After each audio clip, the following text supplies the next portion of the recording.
November 2025, Washington, D is on fire tonight. Not literally, but politically, ladies and gentlemen, the ground just shifted under the city, and you're about to understand why. Because what dropped in the last 24 hours isn't just another Epstein update. It isn't just another batch of unsealed documents, and it isn't, and I can't stress this enough, not the story the Democrats wanted the American people talking about right now. No.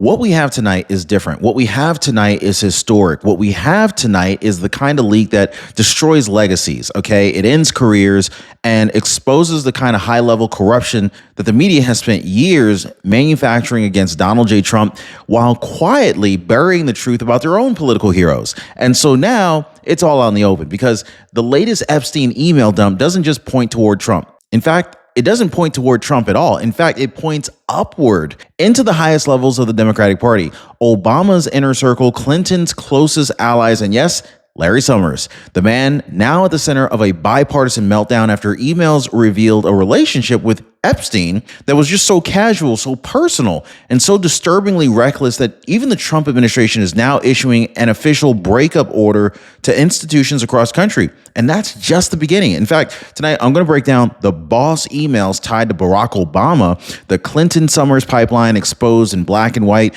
the disgusting messages Summers sent to Epstein, the institutions are scrambling to sever ties before they're named next, and the hidden contact lists, the names not yet released, that Democrats are panicking to keep sealed. This isn't speculation. This isn't rumor. This isn't political theater. These are the emails they never wanted you to see, and now they're out. Washington's terrified, so strap in, guys, because what I'm about to show you, this is going to make it painfully clear why Democrats begged for years to weaponize Epstein against Trump, and why right now that President Trump is back in the White House, the truth is detonating right in their faces. Hit the like button and subscribe. All right, tonight's story starts with the new November 2025 Epstein email dump. This is a release that's so explosive that congressional staffers, they were reportedly running floor to floor trying to figure out how much damage control was needed before sunrise. It's crazy, guys. And so remember, it's November 2025. Donald J. Trump is president, and this release is happening under an administration that is no longer playing defense. It's playing offense now.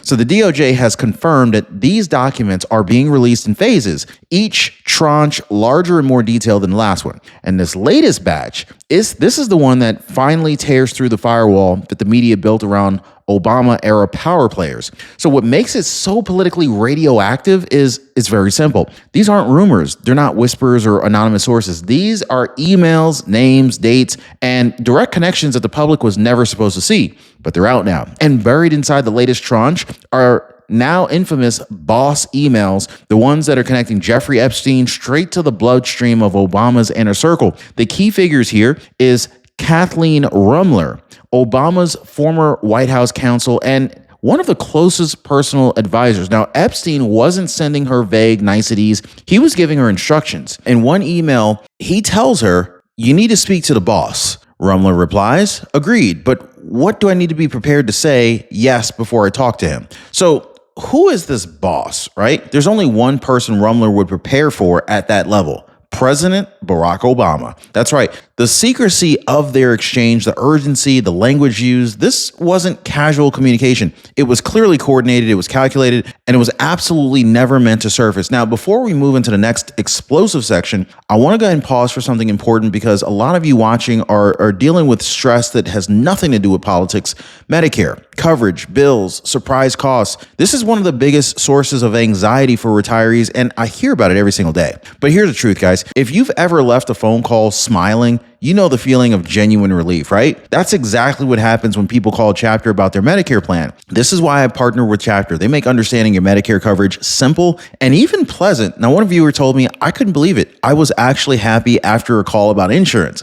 So let me ask, when's the last time insurance made you smile? Most people are smiling already after calling Chapter at the phone number down below on your screen, 909-563-8279, or visiting askchapter.org/Ron, link down below. Oh, and don't just take my word for it. Here's what one of our viewers said. So Eric Johnson said, I called Chapter, including Plan D, saving a little over $200 per month. Yes. All right, guys, let's get back into this. So what raises the stakes even higher is the risk analysis language embedded in those same emails. So Rumler doesn't respond with confusion, hesitation, or distance. She responds like someone who already knows exactly what Epstein is referring to. So she writes, I need to be prepared to say yes before I talk to him. Now, that statement alone sent shockwaves through Washington this week. Prepared to say yes? Yes to what? Right? And why does Epstein outline the situation using terms like high risk, emotional, professional, and financial implications? Now, remember, this is 2014, guys, 6 years after Epstein pleaded guilty to soliciting a minor. No Obama official should have been anywhere near him, right? Drop a yes down below. Yet, here is one of Obama's closest confidants weighing a request that it's so sensitive that it requires a pre-approved yes before speaking to the president. Now, that's not a coincidence. That is coordination. But of course, it gets worse because this wasn't one stray email or one awkward exchange. No, the documents reveal that in this communication continued through 2015 and to 2016, a 2-year stretch where Obama officials maintain ongoing correspondence with a man that the world already knew was a convicted sex offender. Now, this wasn't incidental. This was not accidental. This was sustained engagement with someone who had already confessed to exploiting minors. And yet, despite that reality, Epstein still had a direct digital pipeline into Obama's inner circle. So what were they discussing over the next 2 years, right? Like, why did communication never stop? And why did no one inside the Obama White House raise alarms? The longevity is the scandal. The frequency is the scandal, and the silence is the scandal,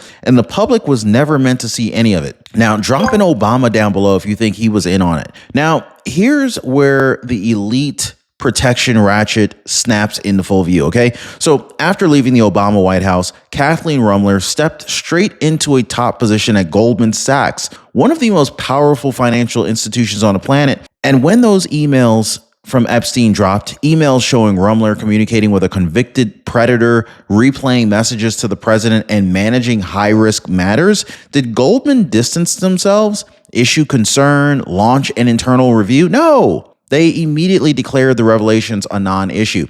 That is the exact phrase, a global investment giant brushing off Epstein ties as if they were just scheduling inconvenience. This is what infuriates ordinary Americans. I mean, the rules never seem to apply to the elite class. Rumler wasn't shunned, she was shielded, protected, elevated. And that tells you everything you need to know. This pretty much tells you everything about who really gets punished in Washington and who never does. But Rumler isn't the only name detonating across Washington. No, the Epstein files also show Larry Summers, former Treasury Secretary under Bill Clinton, and former Harvard president exchanging regular, friendly communications with Epstein. And I don't mean the occasional hope you're well message. No, these are frequent, casual, borderline comfortable conversations years after Epstein's conviction. Summers wasn't just emailing Epstein, he was engaging him, asking favors, sharing personal matters, treating a convicted sex offender like a trusted advisor. That level of ease has stunned political observers on both sides of the aisle, because if Summers, one of the most decorated Democrat economists over the last, 30 years, was this close to Epstein, you gotta ask, how big was the constellation around him? And why were so many Democratic power brokers circling the same man? And then we get to the messages that sent shockwaves across the internet the moment they were unsealed. The personal, inappropriate, downright bizarre communications between Larry Summers and Jeffrey Epstein. Now, according to the newly uncovered emails, Summers actually turned to Epstein for dating advice. Yes, the former Treasury Secretary of the United States was consulting a convicted sex offender about his romantic life. But it didn't stop there. No, of course not. So another batch of emails highlighted in the New York Post shows Summers joking with Epstein that women are less intelligent than men. Now, this isn't just politically incorrect. It's politically suicide, okay? These are the kinds of statements that ruin careers instantly. And the fact that Summers felt comfortable enough sharing them with Epstein specifically, that paints a picture far darker and far more disturbing than anyone in Washington wants to admit. So now, under President Trump's leadership, here in 2025, November 2025, the White House is not letting this thing slide. In fact, it has triggered what insiders are calling the breakup order, a directive from senior Trump officials urging major institutions to cut ties with Larry Summers immediately. Harvard, Bloomberg, Open OpenAI, the list is already forming. In fact, the message from Trump's administration is simple. If you want credibility in this new era of transparency, then why are you still associating with a man whose inbox reads like Epstein's personal group chat? This isn't symbolic. This is strategic. Trump's team knows institutions fear reputational collapse, and they're using that leverage. The result? Panic, scrambling, board meetings, rushed statements. This isn't just a scandal anymore. This is a purge, and Summers is now radioactive. So now I want to move into the Clinton world, okay? Because this is where the shockwaves really start rattling the old Democratic guard. Fox confirmed that a former Clinton cabinet secretary exchanged regular emails with Epstein after Epstein's 2008 conviction. Not one email. Not an accidental reply. Regular communication, documented, archived, and now fully exposed. And just like with Summers, these emails weren't stiff or formal. They were very familiar with each other, comfortable, the kind of tone you only use with somebody you've known closely for years. Now, Clinton allies, longtime political operatives and strategists, they're reportedly in full panic mode behind the scenes, scrambling, trying to figure out how many more names could drop. Because once one Clinton figure is exposed, the question becomes whether Epstein served as a hub for an entire political network they believe would remain hidden forever. And that leads directly into the next revelation, what insiders are calling the Clinton-Summers pipeline. Now, this isn't speculation. The documents show that multiple high-level figures tied to the Clinton administration, including Summers, interacted with Epstein in ways that were far too familiar for comfort. The pattern is unmistakable. Clinton-era figures with immense institutional power, banking ties, and academic influence, they're all maintaining some form of ongoing relationship with Epstein long after his conviction. And that's the key. After his conviction. So this wasn't old history resurfacing. No, it was a network that stayed active even after Epstein became one of the most notorious names in America. When you look at Summers, the Clinton cabinet links, and the frequency of their communications, it becomes clear. This wasn't random. This was coordinated. This was a network. So here's where the irony really becomes just almost too much for Washington to absorb. For years, Democrats and their media allies treated Epstein as a political weapon, a narrative tool to smear Donald Trump with guilt by association, despite zero evidence or even wrongdoing. They pushed these documentaries, these op-eds, investigations, all built on the hope that somewhere, somehow, Trump would be somehow remotely related or tied to Epstein. But tonight, here in November 2025, the strategy has completely backfired. I mean, the only names emerging in the new email dumps belong to Democratic power players, Obama's counsel, Clinton's cabinet, and Larry Summers. So instead of Trump being implicated, the very people who tried to weaponize Epstein against him are now exposed by the same evidence that they demanded. The trap they set for Trump has closed directly on them. So what makes the political fallout even more devastating for Democrats is this. Once again, the Epstein documents show zero connection between President Trump and any of Epstein's criminal activities. None. In fact, this mirrors what journalist Michael Wolff admitted all the way back in 2016. Epstein told him directly that he had nothing on Trump. And now, 9 years later, the newly unsealed emails confirm it. No coordination, no communication, no involvement. Compare that to Obama, Clinton, and Summers' revelations, and the contrast becomes blinding. I mean, for years, the media insisted Trump was hiding something. But now, the evidence shows the truth. It wasn't Trump that they were protecting the public from. It was their own side. It was their own leadership. It was their own political royalty. That's why the narrative is collapsing. And so now we arrive at the part Washington really doesn't want going public, the institutional panic. The moment that these emails dropped, colleges, think tanks, and media outlets across DC, they began scrambling behind closed doors. I mean, you could feel the fear. Board members are suddenly reviewing donor records, cross-checking advisory connections, and auditing every leadership figure who's ever been photographed near Epstein or anyone in his orbit for that matter. Why?